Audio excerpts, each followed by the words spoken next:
Assalamualaikum warahmatullahi wabarakatuh. Waalaikumsalam warahmatullahi wabarakatuh. Alhamdulillahirabbil alamin alladzi bi ni'mati tatimmu sholihat wa bi dzikri sholaha'i tatanazzalu rahmat wal barakat.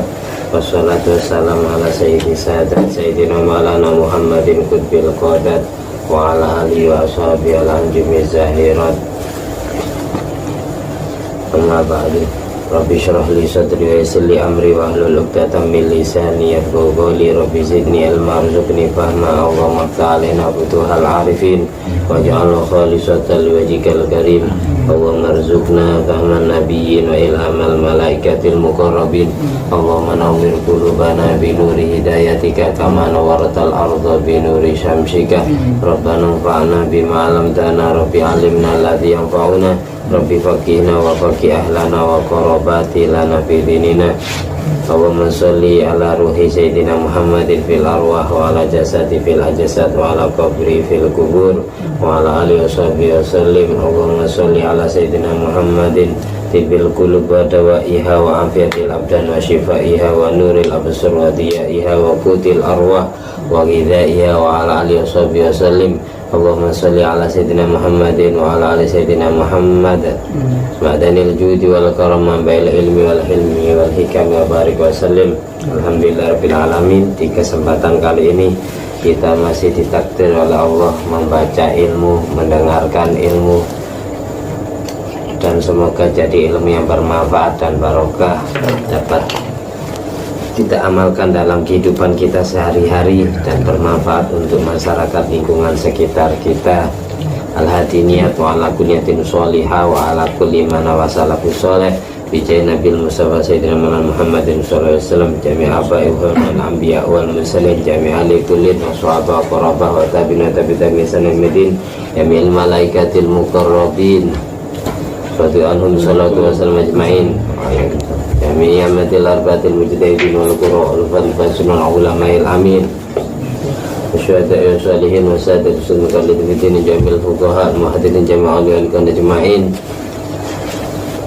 Zikr rabbani ala arifah samata ini syamidin abdul qadir al-jilli bihasan ali sayyidil marifah al-karim primata surah ahmad badai Muhammad bin Hajar ala suhail Muhammad Nabi bin Malajah al-Bandari Muhammad Yasir al-Badani Muhammad bin Ali bin Abbas al-Malik Hasan Jami'ah Masyaihina Rasulullah min mahali kabutaran wa lasan batin mebaran min alim man abdul yamir min hafiz man bin Ali bin Samman min al-Anwi Yahya min al-Mahdi al-Muntadar Sunan Kalijogo, Sunan Ampel, Sunan Bonang, Sunan Gunung Jati, Sulim Mafur Masai min Jami'ah Awliyati sa Jami'i Walidaina. Nama kedua orang tua kita sebut dan mbah-mbahnya.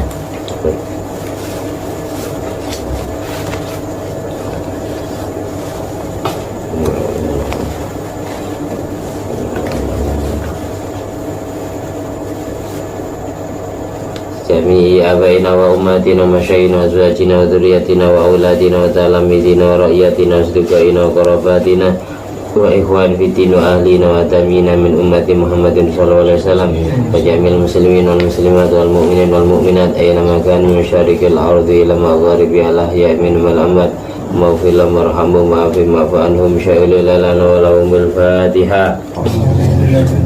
A'udzubillahi minasyaitonirrajim. Bismillahirrahmanirrahim. Alhamdulillahirabbil alamin.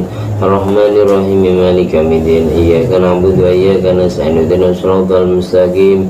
Siratal ladzina an'amta 'alaihim ghairil maghdubi 'alaihim waladdallin. Amin. Tapi tidak lengkap. Oh, buatan ini. Tidak lengkap merasa. Kitab yang akan kita baca halaman 12. Paling atas sendiri makalah yang ke-19 dari kitab Nasoihul Ibad karya Ibnu Hajar Al-Asqalani yang disarai oleh Syekh Muhammad Nawawi bin Umar Al-Jawi Al-Bantani. Pembahasan yang ke-19, nomornya nomor 12. Wal maqalatu tasi'ata asyarah utawi iki kumakalah kang nomor 19 dan ikut dan riwayataken saking Yahya bin Mu'ad Ar-Razi Al-Wa'idi kang maringi pitutur lahu kang ikut tetep katuwe Yahya Ar-Razi lisanun utawi lisan birroja in dalam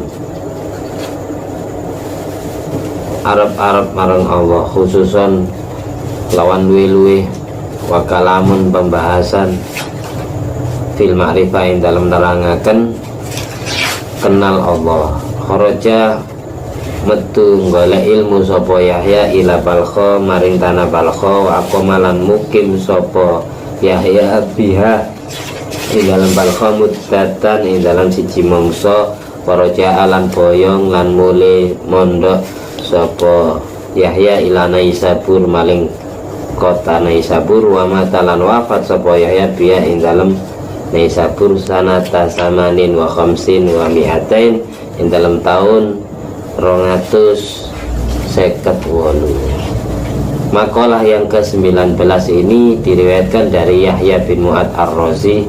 Beliau seorang penasehat, beliau seorang pemauidhah yang biasa memberikan nasihat kepada masyarakat lingkungan sekitarnya, kepada para santrinya. Beliau mempunyai lidah, bahasa, ilmu tentang makrifat kepada Allah, di dalam menganjurkan manusia agar rojaknya atau harapannya, husnudonnya tinggi kepada Allah. Jadi jangan, beliau tidak mengutamakan khauf, karena antara khauf itu kan takut kepada Allah. Kalau rojak, optimisme kepada Allah. Rojaknya lebih dikhususkan, lebih dianjurkan oleh beliau daripada khaufnya. Beliau sangat ngerti tentang makrifat kepada Allah, sampai beliau menuntut ilmu dari kampung beliau sendiri. Beliau keluar dari kotanya menuju kota Balkha, sehingga mukim mondok di kota Balkha dalam waktu yang sangat lama. Kemudian pulang kampung ke kota Naisabur sampai wafat di situ di tahun 258. Kota Balkha dan kota Naisabur itu dua kota ini masuk wilayah negara Iran. Jadi dulu di negara Iran ada tokoh ulama namanya Yahya bin Mu'ad Ar-Razi. Makanya beliau ngendikan, man arafa nafsahu arafa rabbahu. Barang siapa yang kenal dirinya sendiri, maka dia pasti kenal Tuhannya. Ketika dia kenal Tuhan, berarti dia dikatakan orang yang arifin, orang yang makrifat. Makrifat itu artinya kenal, bukan tahu. Orang bilang kenal dengan tahu itu beda. Kita tahu Allah dengan kita kenal Allah. Kita tahu Kanjeng Nabi dengan kita kenal Kanjeng Nabi. Kelasnya lebih tinggi kenal. Makrifat itu kalau kita terjemah, kita maknai bahasanya kenal. Syekh Yahya bin Mu'ad Ar-Razi itu sampai punya makalah, man arafa nafsahu arafa rabbahu.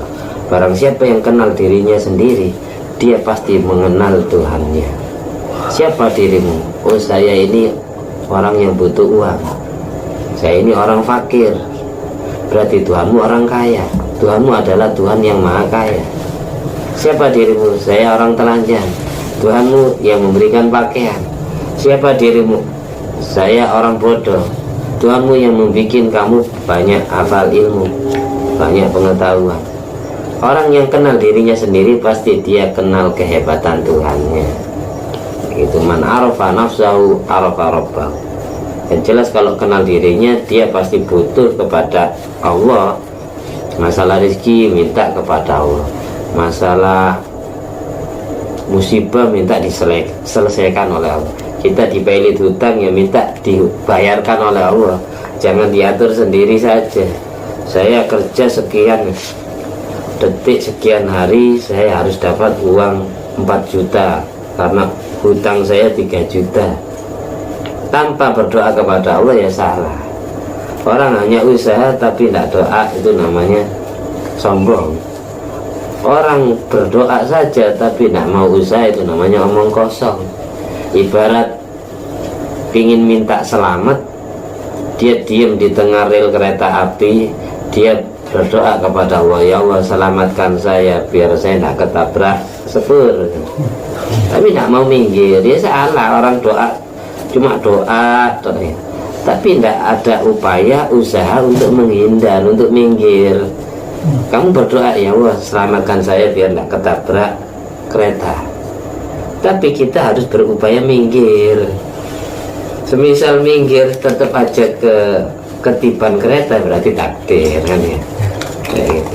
Jadi lebih mengutamakan merubah tingkah, merubah keadaan daripada hanya berdoa, itu lebih penting. Pingin selamat, doa di tengah jalan, dia tetap berak mobil. Kayak gitu. Ibaratkan orang itu pingin tobat, misalnya dia terjerumus dalam maksiat setiap hari maksiat ya. Suatu saat dia pingin bertobat, berdoa, ya Allah jadikanlah saya orang yang bisa bertobat secara nasuha, tapi tidak ada upaya minggir dari maksiat, dia tetap terkejebur. Hanya doa itu tidak cukup. Tadi di samping usaha juga doa. Makanya saya katakan tadi, orang hanya doa tapi tidak mau usaha, itu namanya omong kosong.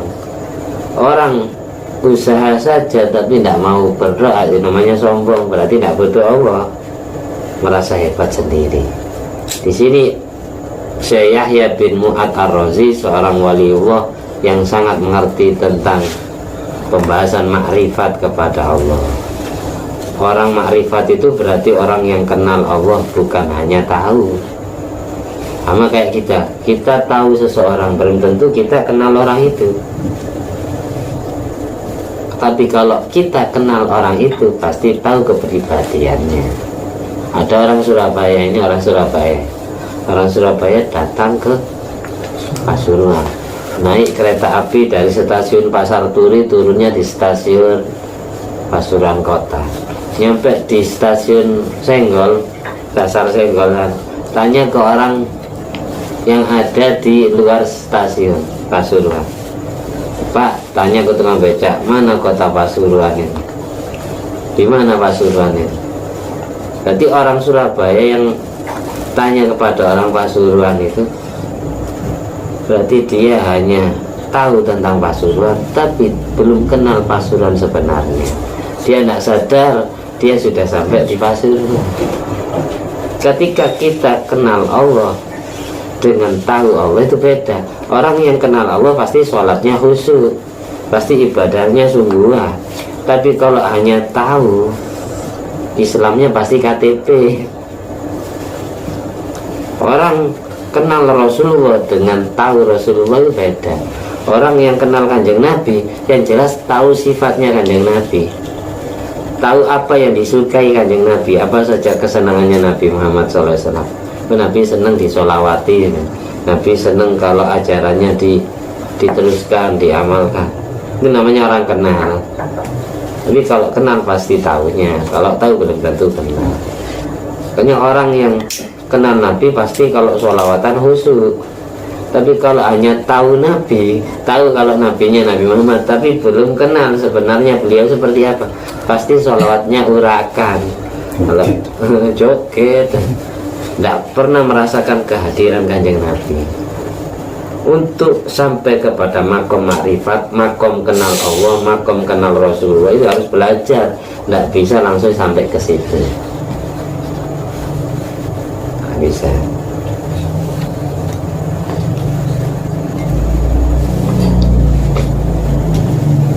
Nabi itu orangnya tidak pernah pilih kasih kepada umatnya. Semuanya ingin dimasukkan surga, baik yang kulitnya hitam, putih, coklat orangnya, baik yang ahli ibadah maupun ahli maksiat, baik itu dia alim maupun bodoh, tidak berilmu, ingin dimasukkan surga semua. La ardo wahidun min ummati finnar. Saya pernah mimpi Nabi Muhammad SAW. Kita hadis binikmah.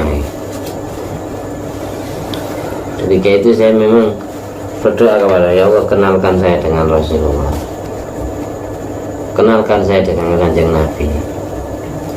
Saya baca sholawat, ya sering tidak ada niatan tidur. Penghabis sholat subuh saya baca astagfirullahaladzim, sambil bayangkan dosa-dosa 3 kali, terus sallallahu ala Muhammad 3 kali, terus saya baca ayat kursi, Setelah baca ayat kursi, di pertengahan baca ayat kursi kayak melihat sosok orang itu di depan saya, Syibah putih lewat bercahaya gitu. Setelah itu, setelah wawal aliyul adim, ayat kursi saya baca selesai itu saya tertidur. Dalam tidur saya itu langsung ketemu orang yang saya lihat sebelum. Assalamualaikum, mulut salam ke saya. Waalaikumsalam. Saya tidur duduk berarti. Waalaikumsalam. Terus saya tanyai pakai bahasa Jawa, sinten panjenengan? Ana Muhammad Rasulullah. Terus ketika beliau jawab kayak gitu, saya jawab sallallahu ala Muhammad. Allahumma sholli wa sallim alaihi gitu. Allahumma sholli wa sallim alaihi. Itu lanjut. Beliau tanya, kapan kamu tobat? Tanya gitu. Saya memang banyak dosa Nabi, tapi saya ini sangat mencintai jenengan. Saya bersolawat kepada jenengan, saya bertawasul kepada jenengan, saya menjadikan jenengan wasilah saya sampai kepada Allah. Ya udah, kalau gitu kamu saya syafaati. Terus saya bangun. Tidak. Jadi intinya kesimpulannya gini, Nabi itu tidak pernah pilih kasih kepada umatnya yang ahli dosa. Semua manusia itu pernah berdosa kepada Allah, meskipun para wali, kecuali para nabi. Kalau para nabi maksum, tidak pernah berdosa. Tapi kalau para wali itu semuanya pernah dosa, meskipun kayak Yai Hamid, Pasuruan atau siapa, meskipun yang Habib itu pernah dosa. Kayak tadi hadir ke acara Syekh Hermani, Habib saya pun pernah dosa. Jangan takut ngomong kayak tidak dosa. Karena apa? Setiap manusia, meskipun dia anak cucu Nabi, karena punya nafsu. Saya pun punya dosa, sampean pun pernah berdosa kepada Allah. Jadi maksudnya kita jangan sampai putus asa mengharapkan rahmat dari Allah. Apa perlunya istighfar? Setelah sholat itu kok baca istighfar? Karena semua musibah yang Allah datangkan kepada kita itu gara-gara dosa-dosa kita sendiri. Diistighfar biar cepat selesai. Kenapa kok kita baca sholawat? Biar besok dibela oleh Kanjeng Nabi. Ya wes, ini umat saya tetap, meskipun dia tidak pernah sholat, dia sholatnya bolong-bolong, tapi dia baca sholawat tiap hari. Dia berusaha rajin ibadah tapi tidak bisa. Dia tetap sayang, jangan lama-lama dimasukkan ke neraka, segera entas, segera masukkan surga. Tetap dibela. Tapi semua dari kita pinginnya tidak pernah mampir ke neraka sama sekali kan. Semuanya kayak gitu. Jadi semua umatnya Kanjeng Nabi pasti masuk surga. Ada yang langsung masuk, ada yang masih mampir ke neraka dulu. Asalkan dalam hatinya beriman kepada Allah dan Rasulullah. Kayak gitu. Intinya masih yang Islam KTP itu tetap masuk surga. Kayak gitu. Jadi jangan putus asa, tiap hari itu baca istighfar 100, baca sholawat 100, baca Quran sak lembar aja kayak sak lembar 10 bulan ya hatam. Kalau bacanya 2 lembar ya 5 bulan hatam 1 kali. Karena kita malas. Setelah baca istighfar, sholawat, Quran, baru kita doa. Mustajabnya doa itu setelah baca Quran, apalagi setelah sholat fardu, setelah sholat lain. Jadi orang dimimpi Kanjeng Nabi itu tidak harus anak cucunya. Kadang sing anak putu kelakuannya tidak disukai Kanjeng Nabi, tidak pernah didatangi, tidak pernah didatangi. Karena hati kita cinta kepada guru, dan guru kita itu sering ketemu Kanjeng Nabi. Insya Allah suatu saat kita akan ditakdir ketemu Nabi. Sampai cinta kepada Habib saya. Habib saya misal pernah ketemu Nabi, suatu saat kita akan ditakdir ketemu Nabi juga. Karena nyambungin namanya tawasul. Hati nempel ke beliau, akhirnya tutup. Saya pun kayak gitu, karena saya nempel ke guru-guru saya yang hatinya bersih-bersih itu, akhirnya saya kecipratan barokahnya. Kita sendiri yang mau nyampe ke Allah ya tidak sampai-sampai karena banyak dosa. Tapi karena kita nempel kepada guru-guru kita ya, akhirnya ditarik. ketarik bisa. Tuba, Yahya bin Mu'ad Ar-Razi berkata, tuba beruntung sekali liman tarokat dunia qabla antat rukahu. Beruntung sekali seseorang yang sudah meninggalkan dunia sebelum dunia meninggalkan dia. Beruntung sekali seseorang yang meninggalkan dunia sebelum dunia meninggalkan dia. Ail khair al-kasir, maksudnya apa makalah ini? Kebaikan yang banyak itu berada liman sorofa amwalau fi anwa'il birri, bagi seseorang yang selalu mentasorufkan harta bendanya dalam aneka ragam kebaikan. Qabla dhahabiya anhu, sebelum hartanya habis, hilang, lenyap dari tangannya. Sebelum hartanya habis, mumpung banyak harta, selalu diarahkan kepada urusan kebaikan. Ketika hati kita enteng, ringan, tidak terasa eman, sayang, sodako, berarti dunia sudah, kita berarti sudah meninggalkan dunia sebelum dunia meninggalkan kita. Orang yang hatinya tidak eman sodako, tidak sayang kalau sodako, rajin sodako, berarti dia sudah meninggalkan urusan dunia sebelum dunia meninggalkannya. Mati kan tidak mungkin dibawa. Kekasih sejati itu bukan cewek yang kita cintai, Bu. Tapi kekasih sejati amal baik kita. Berarti kalau kekasih sejati, kalau cewek yang sampean cintai, yang kita cintai itu, kita mati nah ikut masuk ke dalam alam kubur. Tapi kalau amal soleh kita mati ya ikut kepada kita. Kita masuk ke dalam kuburan, dia setia menemani kita. Kalau cewek mati-mati, wah lebu-lebu kubur dewi, jangan ngajak saya kan. Jadi tiap hari itu, tiap hari ketika badan kita merasa kotor, maka kita mandi. Ketika kita sudah mandi, sudah bersih, maka kita pakai parfum. Ketika hati kita merasa kotor dengan kotoran dosa, kita baca istighfar. Kalau istighfar selesai, baca sholawat.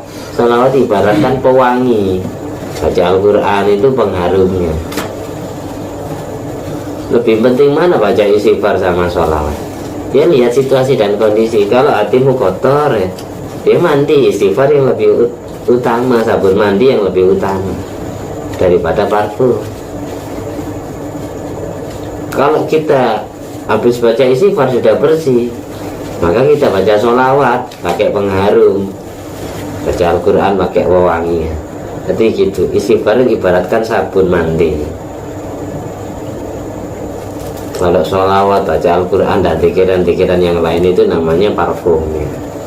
Berarti sudah bersih, diwangiin dengan mewangikan badan dan pakaian. Karena yang kotor itu bukan hanya jasmani, tapi rohani itu juga kotor. Orang yang rohaninya jarang dikasih makan. Kalau jasmani sampean, jasmani kita kalau nak makan nasi sehari saja pasti lemes kan? Rohani kita kalau tidak dipakai sholawatan, tidak dipakai baca Al-Quran, tidak dipakai pikiran kepada Allah, tidak dipakai istighfar, ya lemas rohaninya. Ketika ibadah pasti malas. Jadi ketika jasmani kita butuh nasi, maka rohani kita butuh zikir. Al-matlub minka kutul arwah la kutul asbah. Yang Allah minta darimu bukanlah kebutuhan primer, makanan pokok jasmanimu, tapi yang Allah minta darimu adalah kebutuhan primer rohanimu, ruhmu. Kebutuhan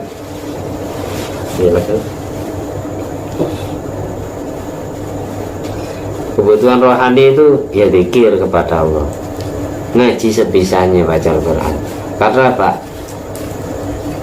Amalan yang paling enak itu cuma baca sholawat sama baca Al-Quran. Semua zikiran, semua wiridan itu tidak ada yang dapat pahala kalau kita tidak paham maknanya, kecuali dua, yaitu baca sholawat kepada Nabi dan baca Al-Quran. La yusabu ala zikri idza lam yafham maknahu illa sholat illa al-Qur'an illa qira'atul Qur'an wassalat ala nabiyil mukhtar. Semua zikiran tidak ada yang dapat pahala kalau kita tidak paham maknanya, kecuali 2 zikiran tanpa perlu kita paham langsung diganjar, langsung dapat pahala, yaitu baca Al-Quran dan baca sholawat. Kenapa baca Al-Quran langsung diganjar? Karena dianggap al-muta'abbad bitilawati. Baca Al-Quran itu dianggap ibadah dengan hanya dibaca. Paham tidak paham dengan baca langsung dianggap ibadah. Kenapa baca sholawat langsung keterima? Karena takriman lin Nabi, karena Allah menghormati Nabi. Yang saya sampaikan ini keterangannya ada di kitab Nihayatul Zen dan kitab Fawaidul Muhtaram. Yang kedua, orang yang beruntung adalah wabana qabrahu qabla ayyadhulahu bi an amila ma fihi taunisun fil qabri. Orang yang beruntung adalah orang yang bisa membangun kuburannya sebelum dia masuk ke dalam liang kubur. Dalam artian dia beramal yang dapat membahagiakan, yang dapat mencerahkan alam kuburnya. Jadi beramal untuk dunia ya untuk bekal akhirat. Kita kerja untuk apa? Ya untuk ibadah kepada Allah, untuk kalau punya suami sebenarnya, punya istri, punya anak ya untuk menafkahi anak istri. Kalau belum punya anak istri ya untuk membantu orang tua, untuk membantu fakir miskin. Kerja ini urusan dunia, tapi bisa jadi ibadah dengan niatan yang benar. Sampai tidur, sebelum tidur sudah diniati. Saya tidur niat biar nanti ketika saya ngaji nak ngantuk. Saya niat biar ketika nanti ziarah saya fresh nak ngantuk. Tidurnya kan untuk persiapan ziarah, tidurnya untuk persiapan ngaji. Jadi tidurnya dianggap ibadah oleh Allah. Paham ya? Orang makan, tujuan makannya sudah diniati. Saya makan ini saya niat agar saya kuat menjalankan ibadah biar nak lemas. Contohnya orang makan sahur, kan sahur itu dia makan niatannya untuk ibadah, di siang harinya puasa, maka makan sahur dianggap ibadah juga. Makan itu termasuk ibadah karena makannya untuk membantu puasa. Tadi mana pesannya guru saya almarhum Yahasani, apa saja itu perlu diniati dengan niatannya benar biar jadi ibadah semua. Dan sebelum kita melangkah, kita berbuat, kita berucap sudah diniatkan. Yang asalnya mubah, hal yang boleh, hal yang bukan ibadah, ini jadi ibadah. Tidur pun diganjar tiap detik karena tidurnya untuk ngaji. Saya tidur dulu setelah isya, nanti karena jam 11 saya mau ziarah biar ngantuk. 14. Berapa hasilnya bukan. Pesanan request ke temannya, bangun ini saya jam sekian. Biar apa? Biar bisa tahajud. Kalau nggak tidur sama sekali kan nggak bisa tahajud.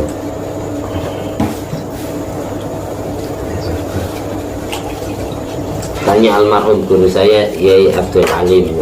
Abdul Alim itu dulu orang yang ahli baca laqad ja'akum rasulun min anfusikum azizun alimanitum harisun alaikum bil mu'minina raufur rahim. Dan di maulid tiba ada laqad ja'akum rasulun min anfusikum azizun alimanitum harisun alaikum bil mu'minina raufur rahim. Fa in tawallaw faqul hasbiyallahu la ilaha illa huwa tawakkaltu wa rabbul arsyil azim. Ini kalau dibaca 5 kali atau 7 kali habis subuh atau habis maghrib ya, insya Allah aman dari gangguan setan, sihir, dan dia kelak ketika ditakdir mati oleh Allah, dia tidak mati mendadak, siap, kayak tahu kurang 1 bulan dia akan meninggalkan dunia ini, dia di SMS oleh Allah hati, tahu. Akhirnya penggali kuburnya dipesan, sudah beli kain kafan, sudah mempersiapkan kuburannya. Ada Raja Mataram ketiga, Sultan Agung Hanyokrokusumo, Raja Mataram ketiga, dia kurang 41 hari meninggal sudah bangun makamnya di atas gunung Imogiri. Jadi kuburannya dibangun dulu, nanti kalau saya wafat makamkan di sini. pasti sudah tahu kan, siap beneran orang kayak gitu berat. Katanya guru saya almarhum Abdul Alim itu ya kayak gitu. Kemudian kalau pingin tidak mati mendadak, matinya dikasih tahu oleh Allah dia. Itu ahli baca laqad ja'akum rasulun min anfusikum azizun 'alaihi ma anittum harisun 'alaikum bil mu'minina ra'ufur rahim. Fa in tawallaw faqul hasbiyallahu la ilaha illa huwa tawakkaltu wa rabbil 'arsyil 'azim. Ini ayat yang menerangkan tentang sifatnya Kanjeng Nabi. Insya Allah sebelum kita mati didatangi Kanjeng Nabi, Nabi yang ngasih tahu. Kurang berapa hari lagi, kurang berapa bulan lagi kamu akan dipanggil oleh Allah. Persiapkan dirimu untuk masuk ke liang kubur. Akhirnya nangis sebenarnya, baca istighfar, nambah ibadah, tobat, nasuha. Yang paling susah kan jaga sholat subuh sama sholat isya. Terus tambah semakin ditunda, tambah semakin ngantuk, tambah semakin malas. Kalau isya, kalau subuh tambah semakin ngantuk. Gak apa-apa, semisal kita ditakdir kesiangan oleh Allah, ya qadai seketika itu juga. Saya punya murid di pondok dulu, anaknya Kiai Madura, cucunya Batu Ampar. Murid saya itu sering mimpi Kanjeng Nabi. Suatu saat nak diimpi lama. Akhirnya dia datang menemui saya. Kenapa saya kok lama nak mimpi Kanjeng Nabi? Ada apa ya? Apa Nabi marah ke saya? Sampai teliti lagi, barangkali ada hal yang kamu cerobohi. Biasanya hal yang sepele itu bisa dibesarkan. Akhirnya dia berdoa lagi ke Allah, minta ditakdir mimpi Nabi lagi. Dia berdoa lagi, banyak baca sholawat setiap hari. Suatu saat di mimpi Kanjeng Nabi marah ke dia karena dia pernah subuh kesiangan, terus subuhnya tidak diqadai, tapi nqadainya nunggu besok. Kalau kita kesiangan hari ini, maka qadai, bayar hutangmu hari ini, jangan nunggu besok, jangan nunggu lusa. Sekarang kan hal kayak gitu, akhirnya yang asalnya sering mimpi Kanjeng Nabi akhirnya tidak mimpi-mimpi.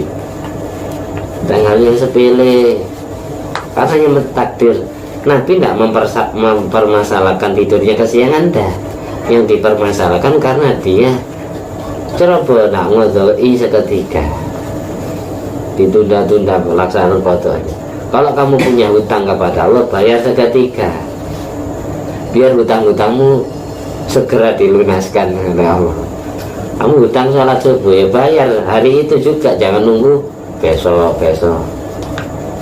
Itu malah tidak disukai.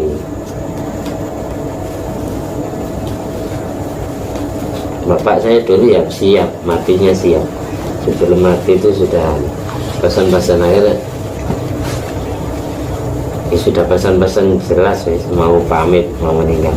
Sampai almarhum ya, Mbahnya Sofi ya kasih itu sudah dipesan, Pak Lako, sampean kalau mendengar berita kematian saya tolong carikan liang kubur untuk saya. Almarhum ya kasih Pak Lako itu sudah diomongi sebelum meninggal. Itu wafat kurang 3 bulan setengah lagi. Memang istiqomahnya habis subuh sama habis maghrib baca laqad ja'akum, kayak Kanjeng Nabi yang menjemput.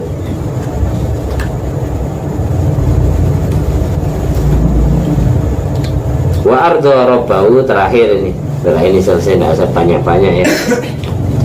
Tapi ada yang datang lagi ya.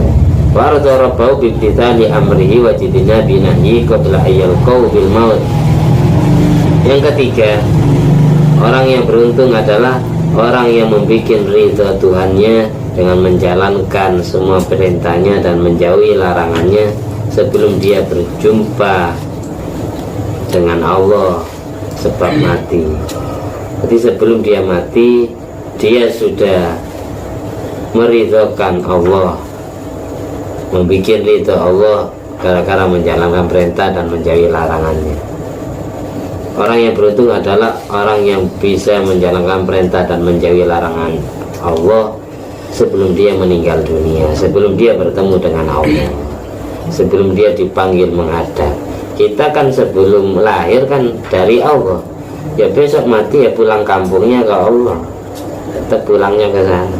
Nah, mungkin orang itu hidup terus meskipun yang kayak Nabi Khidir ya, sampai sekarang hidup. Nabi Khidir karena minum ma'ul hayat. Dulu Nabi Khidir pernah jadi wakil presiden, perdana menteri Raja Iskandar Dzulqarnain.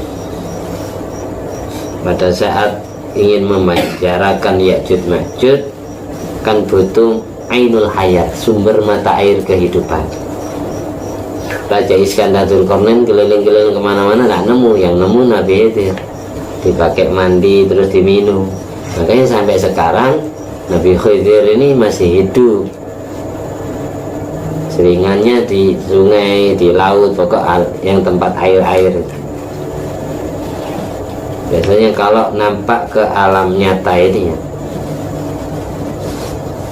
mulai jam 6 pagi sampai jam 10 lah, siang, nampak seperti pengemis, nampak seperti orang hina, orang yang cacat, kadang menjelma sebagai perempuan, kadang laki-laki, nggak nentu. Begitu nggak nentu. Dikarenakan hidup, beliau itu hidup antara alam dunia dan alam akhirat, makanya sampai sekarang masih hidup.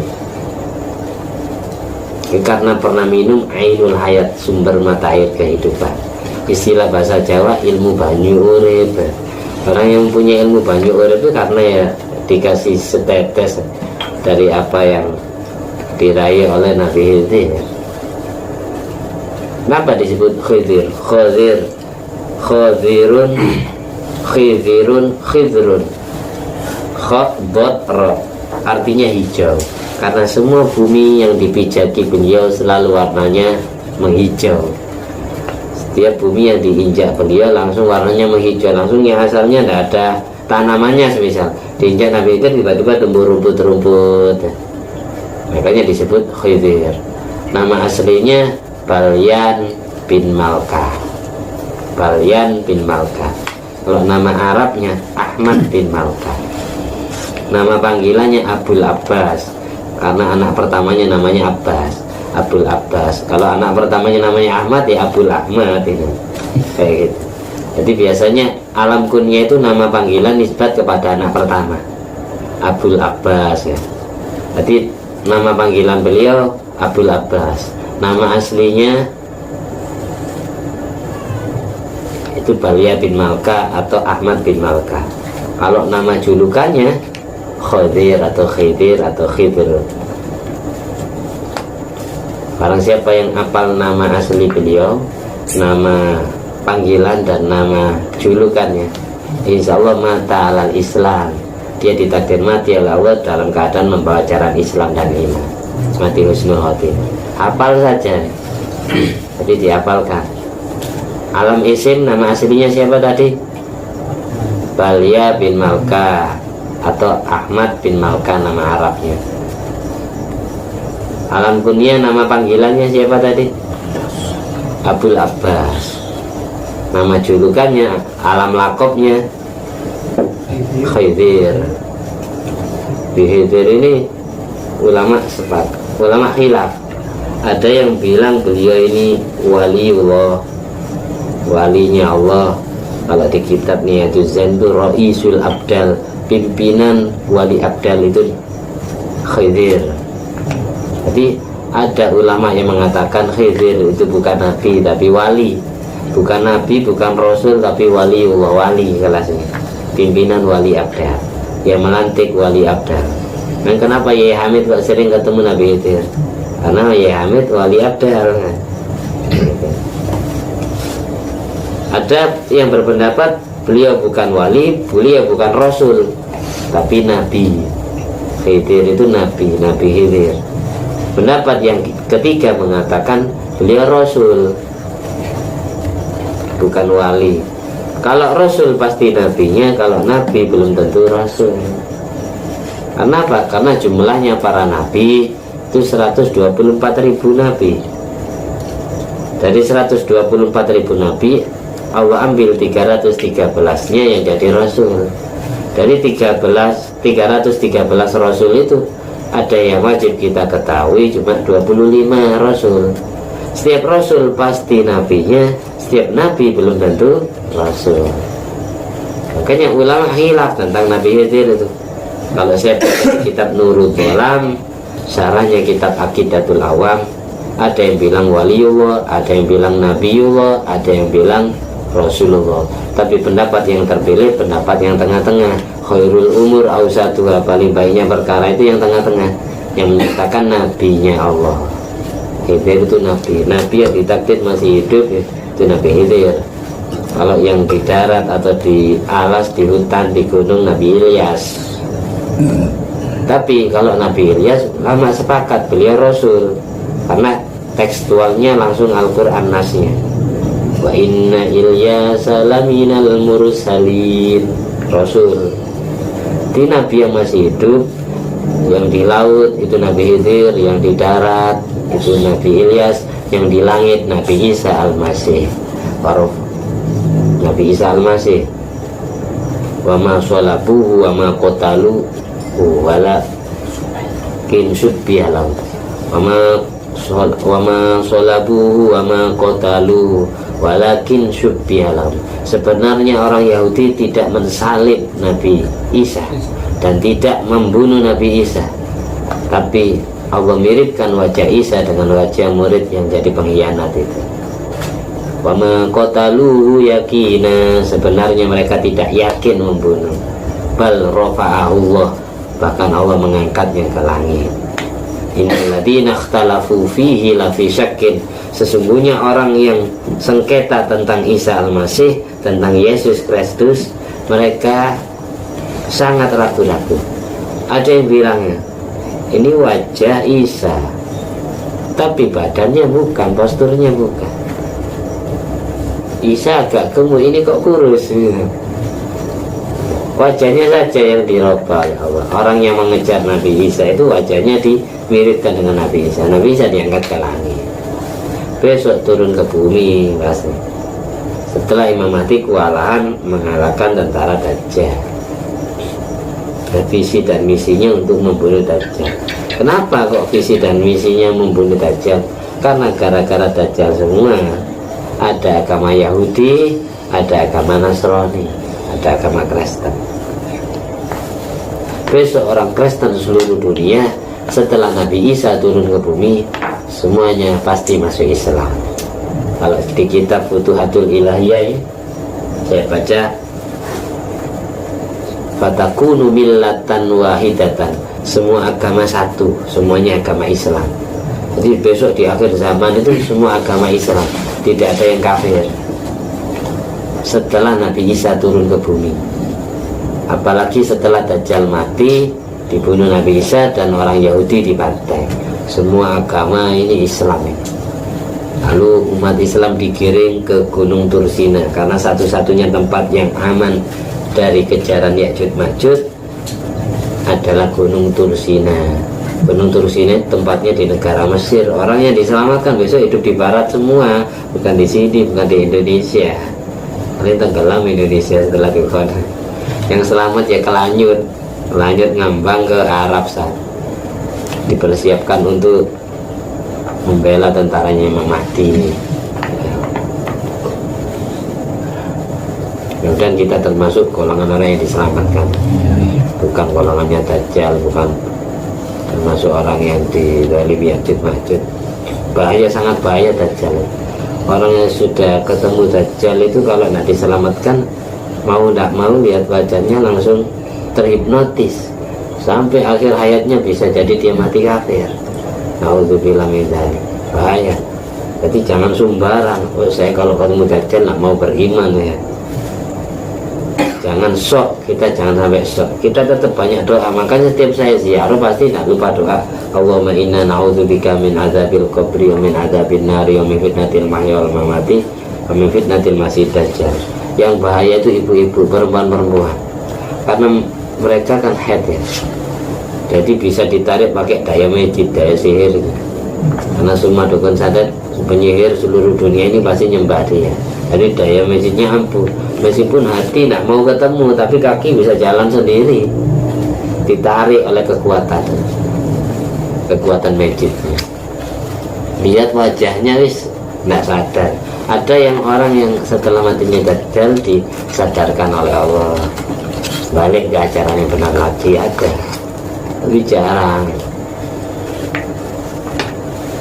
Besok ada gunung emas, orang yang berebut di situ tidak ada yang masuk surga, berarti kafir.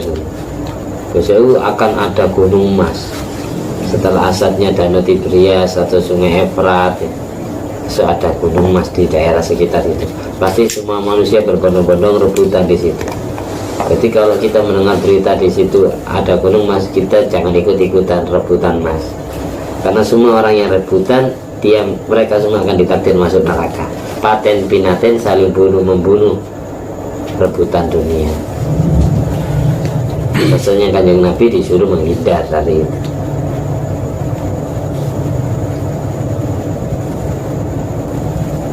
Makalah yang ke-20 diriwayatkan dari Sayyidina Ali bin Abi Thalib radhiyallahu anhu wa karrama wajhah. Semoga Allah meridhai Sayyidina Ali dan semoga Allah memuliakan wajah Sayyidina Ali, karena seumur hidup Sayyidina Ali tidak pernah melihat auratnya sendiri. Jangankan kelamin, pahanya pun tidak dilihat. Beda dengan kita, kayak tolenan nih. Malam yakun, makan dungo. Ketika ada nama Sayyidina Ali disebutkan, pasti semua orang doanya karramallahu wajhah. Kalau yang selain Sayyidina Ali radhiyallahu anhu, kalau Sayyidina Ali karramallahu wajhah. Malam yakun indahu sunnatullah wa sunnatu rasulihi wa sunnatu awliyaihi falaysa fi yadihi syai'un. Barang siapa yang di dalam dirinya tidak punya pedoman Allah, pedoman Rasulullah, dan pedoman kekasih Allah, waliullah.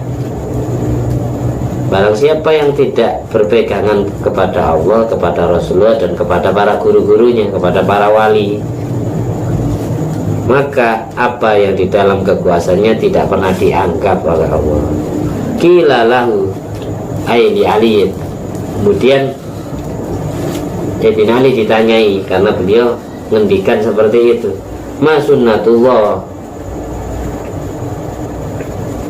apa yang dimaksud sunnatullah? Wahai Sayyidina Ali, kitmanu sirri, orang yang bisa menyimpan rahasia orang lain.